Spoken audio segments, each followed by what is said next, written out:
In this video we have a quick look at the user interface of the sculpt mode in Blender. When you open up Blender, you will be greeted with this splash screen over here. Here we can, for example, see the Blender version I'm using. However, what is quite useful are the new file presets we have over here, general 2D animation and also sculpting. That means if I would click on this would open up a workspace which is made directly for sculpting. We will get to this in a second. First of all, by default, the general workspace is enabled with this cube here, the camera and a lamp. However, this basic cube is not really useful for sculpting, so we would need to add some subdivisions to this cube. Up here we can find some workspaces for different tasks, and here we can also see the sculpting workspace. You can see this is a much cleaner 3D viewport now. However, there's still the problem with the cube. So we can either go back to the splash screen up here by clicking on this Blender icon, where we can start with this sculpting workspace, or we simply click on File, New, and then click on Sculpting. Don't save. And you can see now we start directly with this sculpting workspace, and we have this subdivided quad sphere. If I go to the viewport overlays and enable wireframe, you can see we have a bunch of subdivisions, which is of course necessary because in sculpt mode we are deforming the geometry. That means the higher the subdivisions, the more details we can add.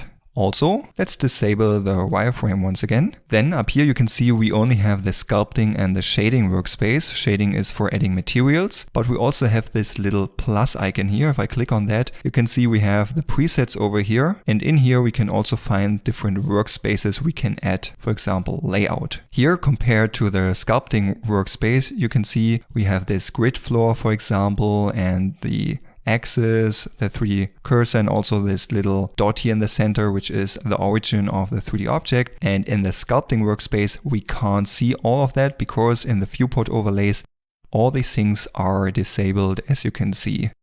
So we can only see what's really necessary for sculpting, and we have a clean UI.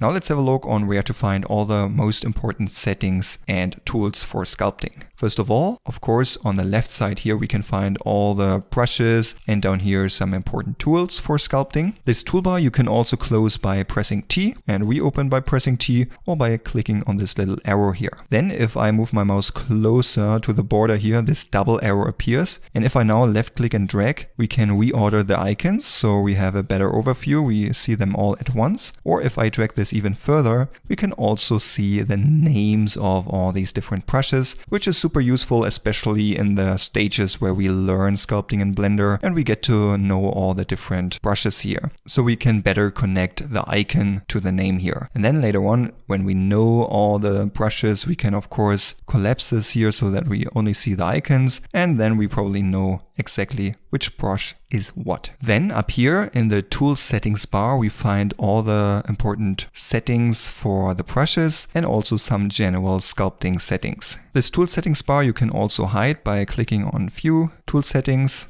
And of course you can unhide this by checking this once again. Why even hiding this, you might ask? Because over here in the active tools and workspace settings, we can find the exact same settings we have over here. So for example, here we have the same settings as here. They are ordered a bit differently. However, you can still find everything up here, which is also accessible down here. And the general sculpting settings here you can also find down here. What is the difference between these two menus? Well, this up here is for quick access. That means if you click on something and then check something, you won't have this menu visible all the time, because if you move your mouse away, this will disappear. However, down here, if you open something up, this will always be visible. You can tweak something here or play around in the 3D viewport and then see still all the settings you have enabled, which can also be useful. So I'm used to use both, like for more complicated settings, let's say, I'm using this menu over here, and for quick access or making a quick tweak, I usually use this settings up here. This menu here on the side can also be accessed somewhere else. If I, for example, control space to full screen the 3D viewport,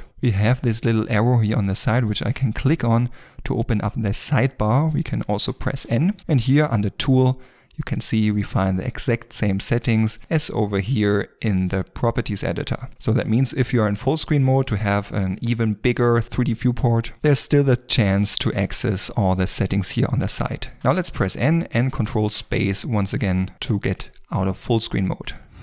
Now let's have a look at the most important brush commands. So first of all, of course, when you want to add geometry, you simply draw on the surface. Then we are adding geometry. If you want to remove geometry, simply hold down Control and draw on the surface. Then you can see we are removing something from the geometry. Then to control the size of the brush, we can change the radius up here. If I make it bigger, you can see it's now huge, and the inverted one also works. However, we can also quickly access this directly in the viewport by pressing F. If I press F and move my mouse, I can make the cursor smaller or bigger. And then with left click, I confirm. And this change will also be reflected up here in the radius. Then we have the strength settings. The higher this value is, the stronger the brush is. That means the stronger we can add or remove geometry. And even for this slider, we have a shortcut by pressing Shift F. Now you can see if I move my mouse to the left, it gets weaker. We can also see this blurry, darkish preview of the brush, reduces the opacity if I reduce the strength, or increase the opacity when I increase the strength. And then if you have what you like, simply left click. And of course, this change will also be reflected up here in this strength slider. Then let's do some strokes here. And there is one brush which we are using all the time, which is the smooth brush down here, which allows us to smooth out the geometry, because often we are sculpting something, then we have some harsh edges here and there, and it can be useful to quickly smooth out some of these edges. However, since we're using the smooth brush so much,